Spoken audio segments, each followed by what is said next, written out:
এই পর্বে আমরা বাংলা ব্যাকরণের শব্দ পরিচয় শিখব। শব্দ কাকে বলে? উত্তর, দুই বা ততোধিক বর্ণ একত্রে মিলে যখন কোনো অর্থ প্রকাশ করে তখন তাকে শব্দ বলে।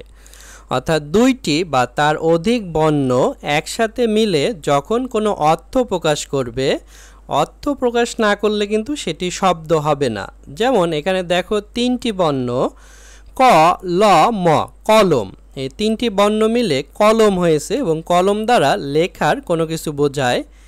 এখানে দেখো শাপলা, তালব্য সয়াকার, প লয়াকার, শাপলা। শাপলা বলতে শাপলা ফুলকে বোঝাচ্ছে। এগুলোই হচ্ছে শব্দ।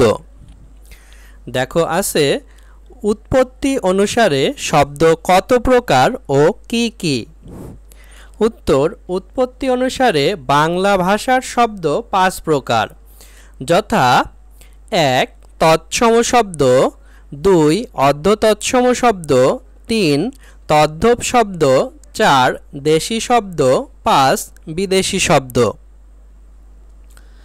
তৎসম শব্দ কাকে বলে? তৎ মানে তার, সম মানে সমান। এখানে কার সমান বোঝাচ্ছে?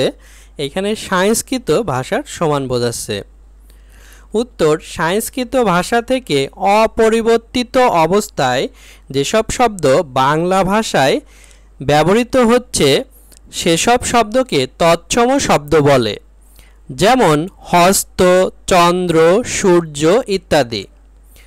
দেখো সংস্কৃত ভাষা থেকে অপরিবর্তিত অর্থাৎ কোনো পরিবর্তন হয়নি, সংস্কৃত ভাষায় যেভাবে ব্যবহার হতো বাংলা ভাষায় ঠিক একইভাবে ব্যবহার হচ্ছে, এমন শব্দকে তৎসম শব্দ বলে। যেমন হস্ত, চন্দ্র, সূর্য ইত্যাদি। হস্ত মানে হাত, চন্দ্র মানে চাঁদ, সূর্য মানে সূর্য। অর্ধ তৎসম শব্দ কাকে বলে? অর্ধ তৎসম মানে তৎসমর অর্ধেক। যেসব শব্দ সংস্কৃত ভাষা থেকে সামান্য পরিবর্তন হয়ে বাংলায় এসেছে সেগুলোকে অর্ধ তৎসম শব্দ বলে। অর্থাৎ সংস্কৃত ভাষার শব্দ কিছুটা পরিবর্তন হয়ে বাংলা ভাষায় ব্যবহার হয়। যেমন সংস্কৃত শব্দ গিন্নি, এটি কিছুটা পরিবর্তন হয়ে হয়েছে গৃহিণী। কৃষ্ণ, এটি সংস্কৃত ভাষার শব্দ, এটি কিছুটা পরিবর্তন হয়ে হয়েছে কেষ্ট।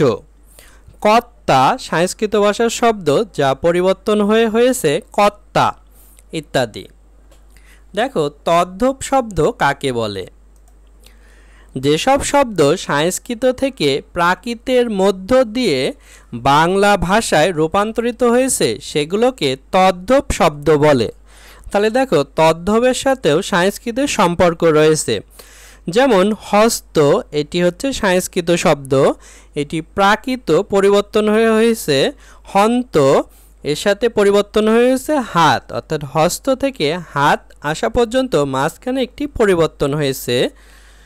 শেষের শব্দটিকে আমরা তদ্ভব শব্দ বলবো। তেমনি দধি, দহি, দই।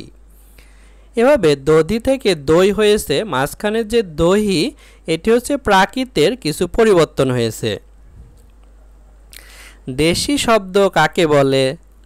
উত্তর, বাংলাদেশের আদিবাসীদের ভাষা ও সংস্কৃতি থেকে যেসব শব্দ বাংলা ভাষায় স্থান পেয়েছে সেসব শব্দকে দেশি শব্দ বলে। অর্থাৎ বাংলা ভাষার দেশি শব্দ হচ্ছে আদিবাসীদের ভাষার শব্দ, যা বাংলা ভাষায় ব্যবহার হয়। এই শব্দগুলোই বাংলা ভাষার দেশি শব্দ বা নিজস্ব শব্দ। যেমন ঢেকি, কুলা, চুলা, মই ইত্যাদি। বিদেশি শব্দ কাকে বলে? উত্তর, বিদেশি ভাষা থেকে যেসব শব্দ বিভিন্ন সময়ে বাংলা ভাষায় প্রবেশ করেছে সেসব শব্দকে বিদেশি শব্দ বলে।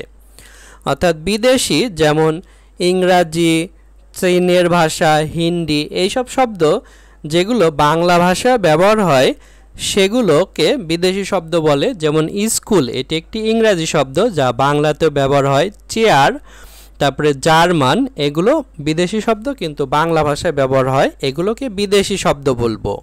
আজ আমাদের ভিডিও এ পর্যন্তই।